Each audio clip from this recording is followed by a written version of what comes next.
Hi hello నమస్తే welcome to Sri Bala stories. చిన్ని కృష్ణుని బాల్యలీలలు, రాధాకృష్ణుల రాసలీలల వేదిక యోజనానాం సహస్రేషు కీర్తనాత్ పాపనాశిని అని కూర్మపురాణం పేర్కొన్న యమునా నదికి పుష్కర శోభ రాబోతోంది. 12 సంవత్సరాలకు ఒకసారి ఒక్కొక్క నదికి పుష్కరాలు వస్తాయి. పుష్కరం అంటే 12 ఏళ్లకు ఒకసారి వచ్చే గొప్ప పండగ. దీనికి సంబంధించి రకరకాల కథలు ప్రచారంలో ఉన్నాయి. పూర్వం తుందిలుడు అనే బ్రాహ్మణుడు శివుడి గురించి తీవ్ర తపస్సు చేసి మెప్పించి శివుడు ప్రత్యక్షమై వరం కోరుకోమని అడిగితే తన శరీర స్పర్శతో సర్వం పునీతమయ్యేలా వరమివ్వాలని కోరాడు. ముఖ్యంగా జీవుల పాపాలతో అపవిత్రమైపోతున్న నదులు పునీతమైతే దేశం బాగుంటుందని అతని ఆలోచన. జలశక్తిని పొందిన అతనే పుష్కరుడు. శివుడు సరేనని పుష్కరుడు ఏ నదిలో ప్రవేశిస్తే ఆ నది పునీతమవుతుందని, ఆ నదిలో స్నానం చేసిన వారు కూడా పాప విముక్తులవుతారని, వారికి ఇక మరుజన్మ ఉండదని వరమిచ్చాడు. అది తెలిసిన దేవగురువు బృహస్పతి బ్రహ్మతో తనకు కూడా అలాంటి వరమే కావాలన్నాడు. దానికి పుష్కరుడు అడ్డు చెప్పగా బ్రహ్మదేవుడు ఇద్దరికీ నచ్చచెప్పి సమాన ప్రాతినిధ్యం కల్పించాడు. ఆ విధంగా బృహస్పతి ఏడాదికి ఒకసారి ఒక రాశి చొప్పున 12 రాసుల్లో సంచారం చేసినప్పుడు ఒక్కో నదికి పుష్కరాలు జరుగుతాయి. తొలి 12 రోజులు ఆది పుష్కరాలని, చివరి 12 రోజులు అంత్య పుష్కరాలని ఉత్సవాలు జరుపుతారు. ఈ సమయంలో బ్రహ్మాది దేవతలందరూ పుష్కరునితో సహా ఆ నదీ జలాల్లో ప్రవేశిస్తారు. పుష్కరకాల సమయంలో ఆ నదిలో స్నాన జప దాన తపాలు చేయడం, పితృదేవతలకి తర్పణాలు అర్పించడం వల్ల ఆయురారోగ్య ఐశ్వర్యాలతో పాటు విశేష పుణ్యం సంప్రాప్తిస్తుందని ప్రబల విశ్వాసం.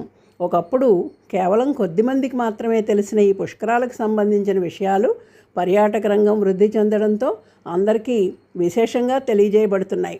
పుష్కరం జరిగే నది ఏ రాష్ట్రంలో ఉంటే ఆ రాష్ట్ర ప్రభుత్వం, రాష్ట్ర పర్యాటక శాఖ సంయుక్తంగా వసతి, రవాణా సదుపాయాలు, సాంస్కృతిక ప్రదర్శనలు, ప్రత్యేక దుకాణాల్లో పుష్కర సామగ్రి, హస్తకళాకృతుల విక్రయం వంటివి నిర్వహిస్తున్నారు. ప్రస్తుతం 2026లో జూన్ 2వ తేదీ నుండి యమునా నదికి పుష్కరాలు ప్రారంభమవుతున్నాయి. అంటే బృహస్పతి కర్కాటక రాశిలోకి ప్రవేశిస్తే యమునకి పుష్కరాలు వస్తాయి. ఈ సందర్భంగా యమునా నదికి సంబంధించిన విశేషాలు కొన్ని తెలుసుకుందాం. పౌరాణిక, ఆధ్యాత్మిక, చారిత్రక ప్రాశస్త్యం కల నది యమున. హిమాలయ పర్వత శ్రేణులకు చెందిన కాళిందీ పర్వతం మంచు శిఖరాల్లో యమునోత్రి వద్ద ఉద్భవించి 1376 కిలోమీటర్లు ప్రవహించి ప్రయాగరాజులో త్రివేణి సంగమం వద్ద గంగానదిలో కలుస్తోంది. ఉత్తరాఖండ్, హిమాచల్ ప్రదేశ్, హర్యానా, ఢిల్లీ, ఉత్తరప్రదేశ్ రాష్ట్రాల గుండా ప్రవహిస్తోంది. గంగానది ఉపనదుల్లో అతి పెద్ద ఉపనది యమున. చంబల్, గౌరీ, సింధ్, బెట్వా, దసన్, కైన్ యమునకి ఉపనదులు. యమునా నదిని ప్రస్తావన వేదాల్లోనూ, రామాయణ మహాభారతంలోనూ, భాగవతం, గ్రీకు చరిత్రకారుల రచనల్లోనూ ఉంది. సూర్యుని కుమార్తె, యమధర్మరాజుకి సోదరి అని ఈ నదిని వర్ణించారు. సూర్యతనయ, శమన స్వస్థ, కాళింది అనే పేర్లు కూడా ఉన్నాయి. భాగవతంలో శ్రీకృష్ణుని లీలలకి యమునా తీరమే వేదిక. మధుర, బృందావనాలు ఈ నది ఒడ్డునే ఉన్నాయి. ఇక్కడే శ్రీకృష్ణుడు తన సఖులతో కలిసి గోపాలుడయ్యాడు. గోవర్ధనగిరి ఎత్తడం, కాళీమర్దనం వంటి లీలలు జరిగింది ఇక్కడే. మధుర శ్రీకృష్ణుని జన్మస్థలం. బృందావనంలో 32 తీర్థఘట్టాలు ఉన్నాయని, ఇక్కడ స్నానం పుణ్యప్రదమని అంటారు. యమునా నది ఫైజాబాద్ దగ్గర మైదాన ప్రాంతాలు చేరుకొని ఢిల్లీ మీదుగా ప్రవహించి బృందావన్, మధురలు దాటి ఆగ్రా మీదుగా ప్రవహిస్తోంది. ఆగ్రా అనగానే మనకు గుర్తొచ్చేది ప్రపంచ వింతల్లో ఒకటైన తాజ్మహల్. కొన్నాళ్ళు ఆగ్రా మొఘలుల రాజధానిగా ఉండేది. ఆగ్రాలో దయాల్బాగ్ పారిశ్రామిక కేంద్రం, రాధాస్వామి సత్సంగుల పుణ్యక్షేత్రం కూడా ఉన్నాయి. ఆగ్రా నుండి అలహాబాద్లో ప్రయాగ దగ్గర గంగానదిలో కలుస్తోంది. అక్కడే అంతర్వాహినిగా సరస్వతీ నది కూడా కలుస్తుండడంతో ఇది త్రివేణి సంగమ స్థలంగా ప్రసిద్ధికెక్కింది. 60 కోట్ల పుణ్యతీర్థాలు ఈ సంగమంలో కలిసి ఉంటాయని, ఇక్కడ స్నానం విశేష పుణ్య ఫలితాలు ఇస్తుందని అంటారు. యమునా నది ప్రాశస్త్యం చూస్తే శ్రీరాముడు వనవాస సమయంలో దర్శించినట్లు, సీతాదేవి యమునా నదిని స్తుతించినట్లు, రామాయణంలో ప్రస్తావన ఉంది. వేదవ్యాసుడిగా పిలువబడ్డ కృష్ణద్వైపాయనుడు, మాంధాత మొదలైన వారు ఈ నదీ తీరంలోనే జన్మించారని, భరతుడు, అంబరీషుడు, శంతనుడు మొదలైన చక్రవర్తులు ఈ నది ఒడ్డున పుణ్యకార్యాలు నిర్వర్తించారని అంటారు.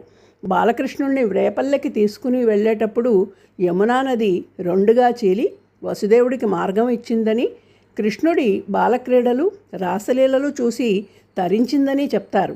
ఈ నదీ తీరంలో ప్రసిద్ధ చారిత్రక సంఘటనలు ప్రాచీన కాలం నుండి బ్రిటిషు పరిపాలనా కాలం మధ్య జరిగాయి. అంతేగాక ఈ నదికి సంబంధించిన పర్వదినాలున్నాయి.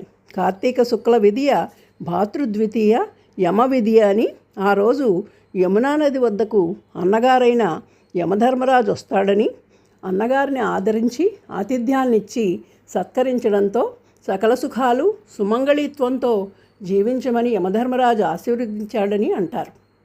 ఇప్పటికీ చాలామంది సోదరులు ఈ రోజున తమ సోదరీమణుల్ని కలుసుకొని కానుకలిచ్చి ఆతిథ్యం పొందుతారు. కార్తీక పౌర్ణమి నాడు ఈ నదీ తీరాన జరిగే తిరునాళ్ళు ప్రసిద్ధికెక్కాయి. వాటిలో బటేశ్వర్లో జరిగే తిరునాళ్ళు మరింత ప్రఖ్యాతి చెందాయి. బ్రజ్ ప్రాంతంలో యమునా నదికి పూజలు చేస్తారు. బృహస్పతి కర్కాటక రాశిలో ప్రవేశించినప్పుడు జరిగే పుష్కరాలు ఎంతో విశేషమైనవి. ప్రాచీన మధ్యయుగాల్లో గంగా యమున అంతర్వేది దోఆబ్ సాంస్కృతిక, రాజకీయ, ఆర్థిక కేంద్రంగా విలసిల్లింది. వ్యవసాయానికి, పరిశ్రమలకు, నదీ వర్తకానికి యమునా నది విశేషంగా ఉపయోగపడుతోంది. అందుకే పూర్వం మన రాజులు కూడా గంగా యమునా నదుల ప్రతిమలు తమ కట్టడాల్లో నెలకొల్పేవారు. ఎల్లోరాలో కైలాసనాథుని ఆలయం పక్కనే ఈ తరహా శిల్పం చూడొచ్చు. శారీరకంగానూ మానసికంగానూ చేసిన పాపాలు ప్రక్షాళన చేసే శక్తి యమునా నదికి ఉందని ప్రజల విశ్వాసం. ఒక చేతిలో పూర్ణకుంభం, మరో చేతిలో పద్మం కలిగి ముదురు రంగులో తాబేలు వాహనం కలిగి ఉంటుందని యమున గురించి పురాణాల్లో వర్ణించారు. కవుల వర్ణనల్లో, సాహిత్యంలోనూ యమునా నదికి ప్రాధాన్యత కల్పించబడింది. 16వ శతాబ్దికి చెందిన వల్లభాచార్యుడు సంస్కృతంలో యమునాష్టకం రచించాడు. యముడి సోదరి అయిన యమునలో స్నానం వల్ల యమభయం ఉండదని, మోక్షం లభిస్తుందని అనాదిగా ప్రజల విశ్వాసం. రోజువారీ పూజల్లో గంగేచ యమునే చైవ అంటూ ప్రతి ఒక్కరూ స్మరించుకునే యమునా నది స్మరణంతోనే సకల పాపాలు తొలగిపోతాయన్నది పురాణోక్తి. ఇంకా పుష్కరాల సమయంలో దర్శిస్తే ఎంత పుణ్యం లభిస్తుందో కదా. వీలున్న వారంతా ఆ సమయంలో యమునను సందర్శించి తరిస్తే బాగుంటుంది. Thank you. Please like, share and subscribe.